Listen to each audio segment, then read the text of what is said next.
That's why, ay, nako. Talaga mag-volunteer na ako kung sino man yung magiging pinuno. Department of Liquidation. Kasama ko sila Johnny Macanas, tsaka si Colonel Metran, at tsaka lahat ng mga katsokara namin ng mga MUP. Mga retired, former officers and men. Meron pang mga nagsisignify, Lieutenant General no. May mga 1-star, may colonel, may major, may mga ang daming tiniente kasi mga 1-rank higher sila. Na mga yung mga retired na chief master sergeant, no? At naging second lieutenant. Dapat pala ako, lieutenant colonel pa lang tawag sa akin Kasi nung captain, tinatype yung order, umalis ako, major na. Hindi na ako tinanggal ko yung pangalan. Tapos noon, 1-rank higher, lieutenant colonel pala, no? Oh, lieutenant colonel. Na iba. Hindi, okay na yun. Captain General. Captain na mag-isip na General. Okay na rin. Alam niyo ba, wala sa rangko yun Pagka nagkagulo, maglalagay ako ng general na rangko. Yung gusto sumunod sa akin, sumunod. Yung gusto sumunod sa mga general na iba, doon kayo. O yung gusto sumunod doon sa mga politiko na may mga rangko rin, doon kayo. Ang sa akin, yung gusto sumunod sa akin, punta kayo sa akin. And kung magkagulo, pero yun nga sinabi ko sa huling vlog ayaw ko ng gera. That's why kung sino man, ang magiging pinuno natin, wala akong kahit BBM, makinig ka, no? BBM. O kaya BP Sara, o kaya kung sino man, no? Yung bida, o kaya yung mga gustong mga sila Bongo, si Bato, si Tulpo, si Robin Padilla, lahat kayo gusto nyo maging pinuno. Be sure yung Pilipinas hindi niya ipapasok sa alanganin. Ngayon si BBM pinasok tayo sa alanganin. Honest to goodness, real talk, BBM, you are failing the Filipino people because pinasok mo sa alanganin Pumayag ka ng dagdagan yung EDCA, di ka nag-iisip, nagpanik ka, sa totoo lang. Or you are serving your own interest. May banid. kita. You're serving your own interest. Because, malayo namin kung bakit bigla pumayag sinasabi mo sa interview nung campaign period, yung US hindi mo papopormahin, susundin mo yung ginawa ni Duterte. Pares to all enemy to none. Anong ginawa mo? Biglang naging enemy China dahil sa ginikit-kit lang tayo, and then pinapayagan mo yung Amerikano na mag-bases tapos dinagdagan pa. Animal. Wala. Yung mga air forces natin, susunod lang sa'yo, commander-in-chief ka Pero, people of the Philippines, ang mangyayari dyan talaga, gera tayo. That's why ako mismo, I am stating, for the record, and sa bandang huli, masasabi ko, I told you so. I told you so, sisisihin ko kayo. Ang sa akin, neutral. Kaya sinabi ko sa nakaraan na vlog, neutral tayo. Neutral. Ibig sabihin ng neutral, wala akong pakialam sa China et al., yung kanyang mga kaalay, at saka yung US et al., na hindi ako alay, aalis ako, I will detach myself, yung country natin, kung ako masusunod lang, question mark, kung ako lang, hindi naman ako masusunod Pero kung kayo ang masusunod, mangyayari yon. Kung kayo ang masusunod, kung tatayuan ninyo, June 12, pwedeng mangyari yon. Neutral. Ibig sabihin, alis ang bases dito. Sorry na lang, pero sasabihin ng iba, wala na, ano na yan na committed na tayo. Hindi pwede. Anong committed? Pwede tayo magbago ng desisyon. Yung babae na kunyari, sinagot ka, ikakasal na kayo, doon pa lang sa simbahan, may natuklasan, babaero ka pala, pwedeng sabihin ng babae, ayoko sa'yo, ayoko magpakasal sa'yo, babaero ka pala. Kundi kaya, nagkakasal na sila, nagpakasal na, nagkaanak na, nalaman, babaero pala si mister, ang daming kabit, pwedeng magsabing babae, maghiwalay na tayo. Animal ka, gago ka, manluloko ka. Tasingin na lang siya ng suporta. Parang may kwentong gano'n Ito ganun na. Si Raulo. Si General, si Colonel to General. Ay, pati yun, na-touch ko pala. Dapat tanggalin yung commission on appointment because inaabuso. Yung sinasabi nila na oversight function o yung check and balance, mali yan, inaabuso. Nagka-grandstanding lang itong mga to. You leave it to the organization. You leave it to the organization na siya ang mag-check kung airing yung kanyang mga tao, whatever is the agency in government. At kung merong nagrereklamo, merong avenue para magreklamo. Initially, dun sa organization, whatever is the agency, in this case, armed forces yung involved. Okay, yung PNP. Mag-complain doon yung asawa, yung babae. Ngayon, pagka hindi patulan siya, go to the court. Okay, go to whatever pang agency, go to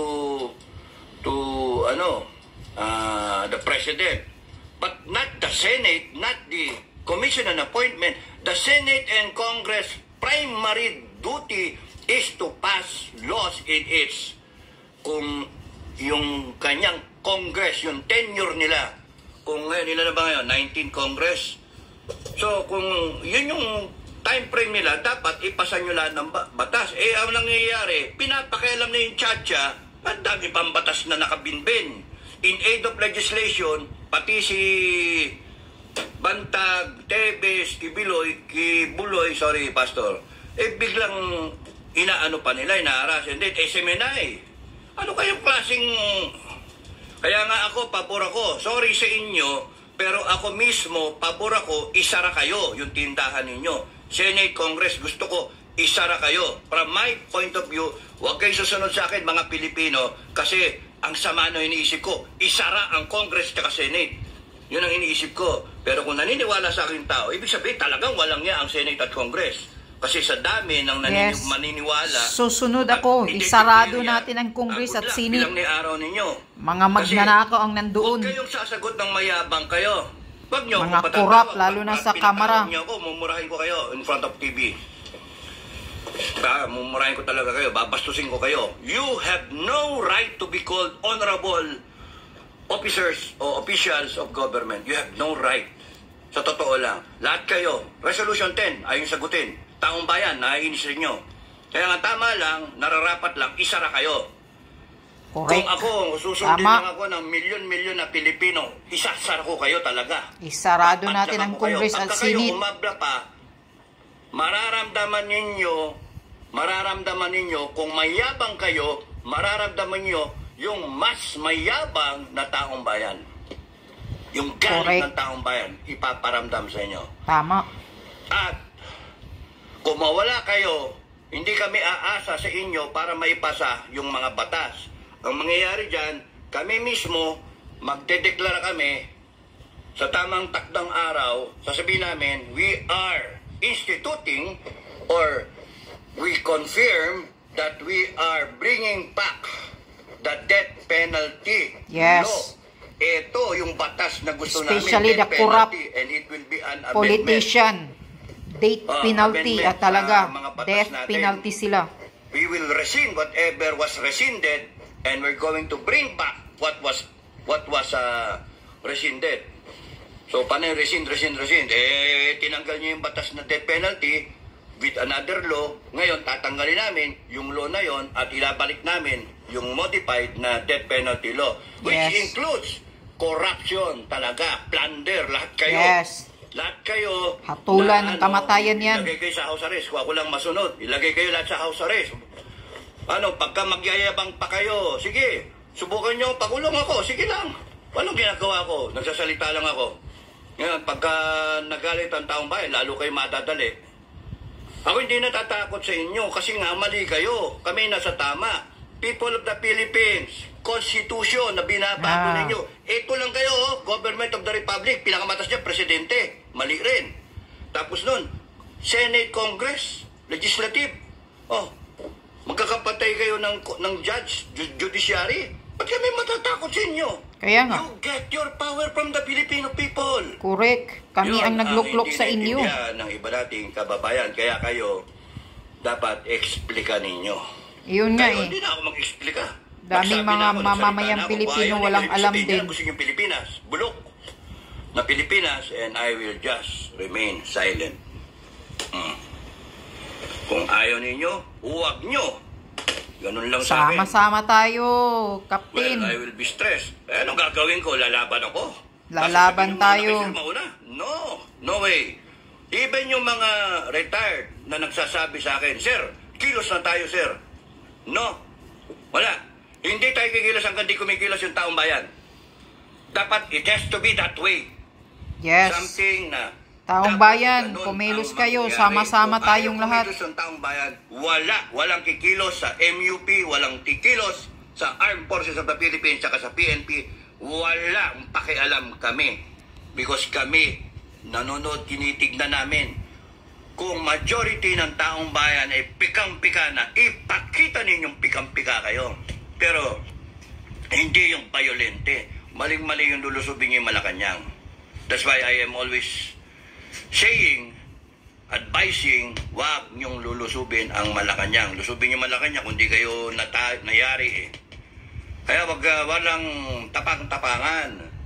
Utak gamitin. Utak. Peaceful. Parameter. Peaceful. Paano mo gagawin peaceful? Sa bahay ka, nasa bahay ka, pakita mo, ito, pakita ko ngayon, ito. Oh, death penalty to end all corruption. All of nation approach. Oh. Di ba? Gusto niyo bang mawala yung corruption? The only way, sa nakikita ko, the only way is by death penalty. If we, as a country, as a nation, bring back the death penalty, bakit tayo? Because wala tayong maasahan sa Kongreso at Senado. Bakit? Correct. Kasi sila ang nagnanakaw ng pera. Gusto mo, death penalty to end corruption, di nila ipapasayan kasi sila mismo Natatakot. ay nagnanakaw. Siya mismo natatakot na hatulan ng kamatayan. Kung isa ako sa nagpipirma ng Resolution 10, liquidation by certification. Kung 10 million, pipirmahan ko mo pangalan ko, Honorable Ek Senator, Honorable Ek Congressman. Tapos nun, lusot ako. So, tumakbo kaya ako sa Senator, ano? Johnny Macanas, tsaka Colonel Metran, takbo kaya tayo, 3 bisugo, takbo tayong Senator. Tapos nun, magpirma rin tayo. Excuse me, magpirma rin tayo ng Resolution 10 na, uy, masarap pala dito, kumikita dito. That's the problem. Anyone, pumasok dyan sa Congress at saka sa Senate, all words na panay matatamis, panay pangako, panay paasa. Noong nakapasok na, wow, ganito pala ang kitahan dito. Corrupted. Because the system is corrupting. Kahit sinong pumasok dyan, makukorrupt. That's why taong bayan, ang nakikita ko solusyon is hindi yung kami tumakbo sa Senado. Ang nakita ko solusyon, tayo, taong bayan, June 12, deklara natin, ayaw na natin. Pikang-pika na tayo. Pika Yes. talaga. Ngayon, June hindi 12, na-appreciate declared. yung sinasabi ko. Bahala kayo. Good luck. Bahala kayo. Basta sa akin, I would watch June 12. I will guide you. I will tell you how to do it, how I see it, how I deem fit na dapat mangyari. Armed Forces, tsaka PNP, standby kayo. United lang kayo. People of the Philippines, Constitution, government, protect everyone, protect the government.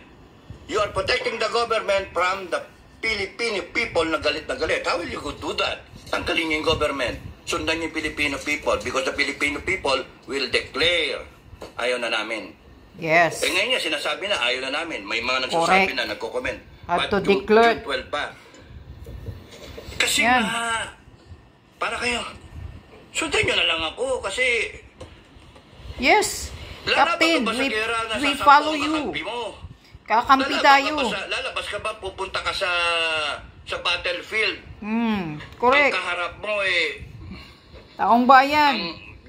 Tandaan nyo, June 12. Yung gobyerno, papatay. Kontakin nyo si Captain Dado Ikaw, kung 50,000 paano at ka anong lang, gagawin. 100,000 ka pa lang. You build up yung paniniwala ng ibang tao, yung awareness nila, kayo, mga vlogger, kayong mga kayong mga subscriber, you inform everyone, uy, alam mo, ganito yung ano, be a Marites. Once in a while naman, na tamang pagka-Marites para maliwanawagan. Yung mga nasa probinsya, ano ba naman yung pakita nyo, ipanood ninyo yung mga vlog na ano ba nangyayari sa Pilipinas. Ito, explain ninyo. And then question and answer. Sir, bakit ganon? Binoto namin si BBM Oo nga, binudol kayo Ano yung mga simptomas na meron talagang problema? Explain ninyo. Tama ba yung ginagawa sa loto? Tama ba yung resolution 10? Tama ba yung biyahe ng biyahe? Naghihirap ang Pilipinas? Tama ba taas kuryente, tubig, bigas? Tama ba yung smuggling? Tama ba yung droga? Nagsimula na naman pumikap sa lugar ninyo? Tama ba yung et cetera? May mga namamatay, party lang sila. Tama ba yun? Ang daming maling nangyayari sa paligid. Explica ninyo sa mga kapwa natin Pilipino. Hindi kaya naming lahat mag-explika. Tumulong kayo if you are so concerned with the future of this country. If not, this country, wala nang pag-asa. Magiging banana republic to. Magiging narco state ito. Banana yung mga pinaglabanan noon ni Tatay Digong, nila Bato, lahat na yan ng mga lumaban, wala. Mauwi sa trash can. So, pinaka-the best dyan, do your part. At pagka takdang araw, sumigaw kayo, sabihin nyo. Pakita nyo ako, selfie, kunan ninyo yung sarili nyo. Okay, so bakit... Okay, so, yan. Taong bayan, makinig po kayo. June 12 po, yon ang takda ni Captain Dado na magsisimula ang pagsisigaw niya na ayaw na natin sa gobyernong ito. Kailangan lumayas na si Baby Im at bababa na. Mga taong bayan, magkaisa po tayong lahat. June 12, i-message nyo po si Captain Dado at tuturuan niya po kayo kung ano po ang gagawin. Basta yan, hanggang June 12 lang ang palugit niya. Magkaisa tayong lahat. Kasi sawang-sawa na tayo sa bansa nating full of corruption. Walang ginagawa para sa mga taong bayan, kundi sila lang ang nagpapayaman. Ang mga politikong nakaupo, ang mga congressman na mga kawatan, sila lang ang nagpapayaman dyan. Kaya tayo kawawa. Pag hindi tayo kumilos, hindi tayo makikiisa sa laban na ito, walang mangyayari sa bansa natin. Kasi talagang bulok na sistema itong Pilipinas ngayon. Kaya tayo maging tayong pagapang na tayo sa kahirapan, magiging narcotic na tayo. Tingnan nyo yung mga drug addict sa gilid-gilid. Ang dami ng patayan, saksakan, binabaril, pinagtitripan lang ng addict, sinasaksak kahit mga matanda, naglalakad. Tingnan nyo ng ganun.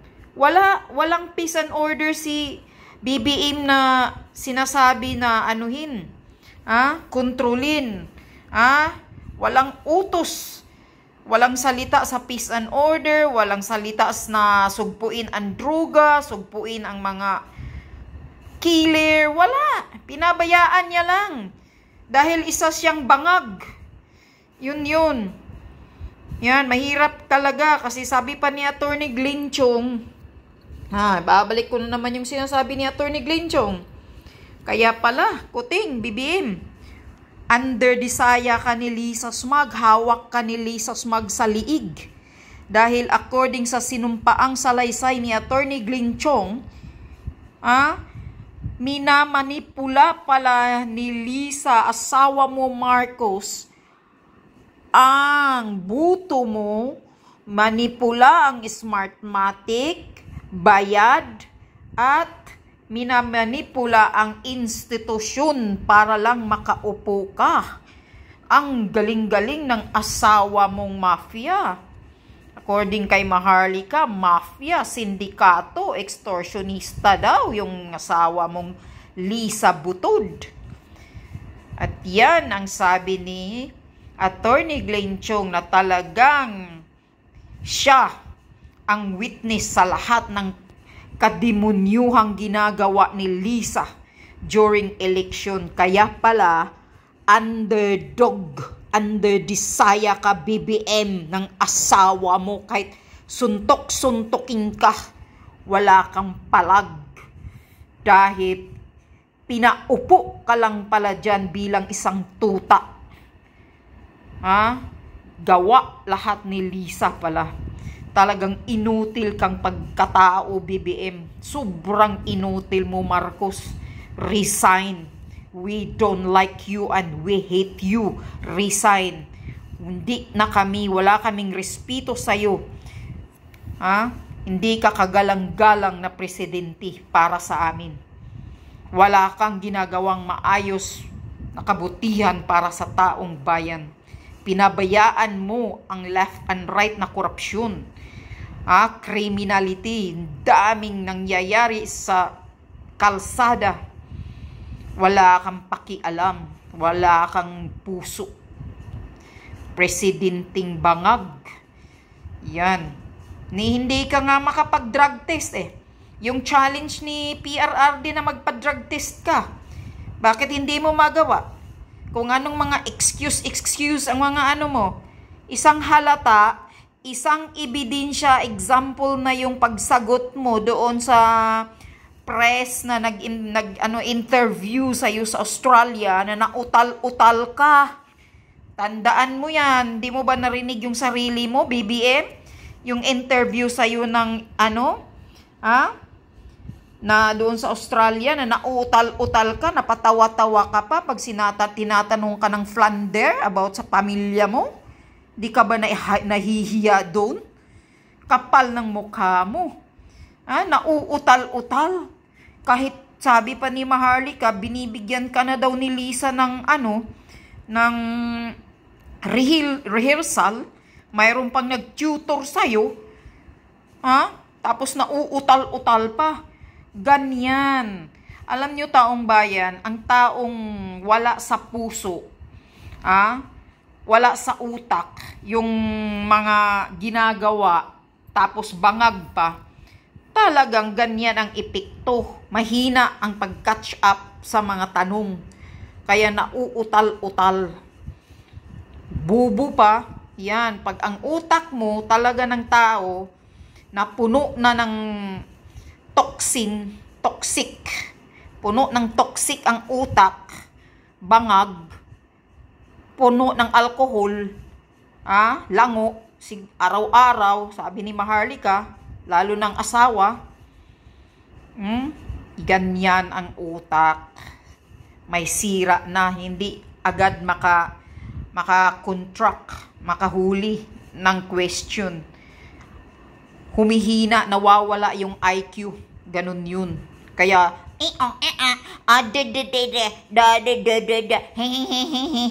yun, ganyan ka sumagot, BBM. Di ka ba nahihiya sa sarili mo?